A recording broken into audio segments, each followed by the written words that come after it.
It's interesting because drugs, and drug taking wasn't spoken about as much as you'd imagine from the people I interacted with. They weren't, and often, and there was sort of varying degrees. Like sometimes it was a sense that the drug users are the source of the problem. Because if you think about it, the money that they are bringing into the system is the same money that is the bribe money, which is running the whole thing. And then it would change drastically sometimes to people being, no, they're not in any way to blame. They're just part of they're total victims. And then it would be somewhere in between. So to me, it wasn't, even though drugs is the thing that sort of fuels the whole story and the infrastructure, it's not really a story about drugs, really. It's more about the people around it and what they do with that. And there was very little judgment, I think, to drug users or addicts or anything like that from the people that I spoke to. The police do a raid of a drug den, and they're sort of hauling out money and arms and drugs and all sorts of things, and it's like a success, basically. And the thing that they recover, which is most disturbing, is this logbook that you speak about, where it is a meticulous account of names and ranks and amounts and dates of every police officer that's come to that drug den and accepted a bribe. So we're talking pages and pages, and when you look through it, you see that certain police officers reoccur again and again. And the interesting part was that you have these dealers who, now they're being arrested, right? They're being hauled away. And as a last sort of ditch attempt, they hand over this ledger in order to incriminate the police officers who have come to collect these bribes, to say, it's not just us. Like, this is something that we've had to endure, essentially.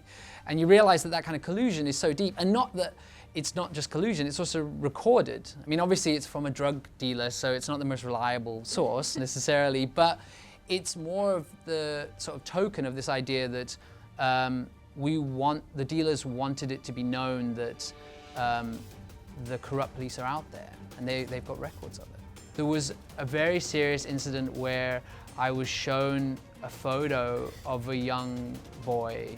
The main character, Raymond, shows me this photo on his phone and tells me about this relationship he's had with this young sort of 19-year-old boy, and talks about it. And I say, okay, well, what is he like? And he's like, oh, well, he's one of the dealers. He comes in and he sits in my shop and we talk about the world, and he tells me about how, one day he's not going to be doing this anymore. And then he flips his phone, swipes to the right, and he shows me a picture of the same boy who's now got blood pooled all around his head, and he's lying on the ground, he's clearly dead. And he swipes back, and it's a face of him grinning and smiling and looking really happy, and he swipes again. And he was shot very, very close to where I was sitting right then when I was shown it to me. And it was a place where the drug dealers come out all the time, like down this passage. And that really, it affected Raymond, but it also really affected me. It was this, it wasn't my life being in direct danger, but it really brought home the sense that because yeah, you're right, you can get normalized to it and people talk about it like a business, and you can start to think of it like that.